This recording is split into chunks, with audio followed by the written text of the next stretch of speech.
If you're using a humidifier for medical purposes, such as a CPAP, you might want to consider using heated tubing. It can help improve the quality of air you breathe. Heated tubing prevents condensation buildup in the tubing, keeping the air warm and moist.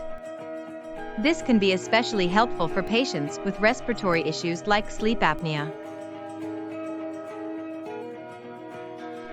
Another benefit of using heated tubing is that it can reduce the risk of infection. Bacteria can grow in the tubing, but the heat prevents this from happening by reducing or eliminating condensate. So, if you're using a humidifier for medical reasons, consider using heated tubing for improved respiratory health. It's a simple way to make a big difference. We hope this video was helpful, and remember, you can always contact one of the healthcare professionals in the sleep department at Enticare if you have any questions.